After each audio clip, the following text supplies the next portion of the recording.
महायुति के घटक दलों ने झगड़ा रोकने को खाई कसम। 90 मिनट तक साथ बैठे शिंदे-फडणवीस। महाराष्ट्र में एक बार फिर से महायुति और महाविकास आघाड़ी के बीच मुकाबला देखने को मिल सकता है। स्थानीय निकाय चुनावों के पहले चरण में कई स्थानों पर सत्तारूढ़ महायुति के घटक दल साथ नहीं लड़ पाए थे। गठबंधन टूट गया था। इतना ही नहीं, कई स्थानों पर बीजेपी और शिवसेना के बीच तल्खी भी सामने आई थी। लेकिन महाराष्ट्र बीजेपी के प्रमुख रविंद्र चव्हाण के दिल्ली दौरे और वहां पर केंद्रीय गृह मंत्री अमित शाह से चर्चा के बाद अब दोनों दल एक साथ लड़ने को राजी को गए हैं। चव्हाण के दिल्ली दौरे का असर नागपुर में दिखाई दिया।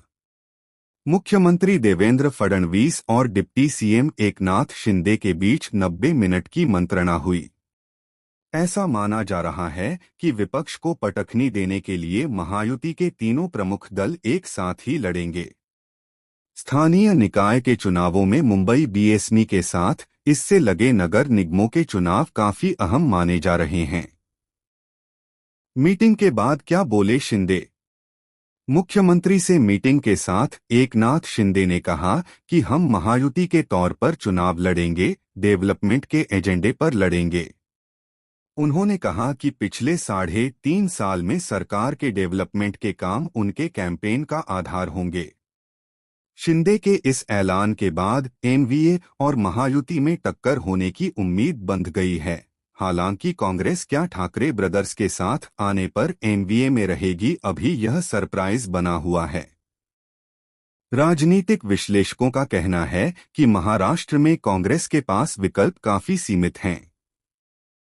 ऐसे में सत्तारूढ़ महायुति और विपक्ष गठबंधन एनवीए के बीच मुकाबला होगा। महायुति में बीजेपी, शिवसेना, शिंदे गुट और एनसीपी अजीत पवार गुट शामिल हैं और अपोजिशन महाविकास अघाड़ी, जिसमें कांग्रेस, शिवसेना, यूबीटी, उद्धव ठाकरे गुट और एनसीपी, शरद पवार गुट या एनसीपी-एसपी और दूसरी चुनाव लड़ने वाली पार्टियां शामिल हैं। टकराव वाले मुद्दे का निकाला हल। सूत्रों के अनुसार महायुति के घटक दलों ने एकता बनाए रखने के लिए अब एक दूसरे के नेताओं और कार्यकर्ताओं को नहीं लेने का फैसला किया है। महायुति के सहयोगियों ने एकता की कसम खाई है कि वे अब एकता टूटने वाला कोई काम नहीं करेंगे।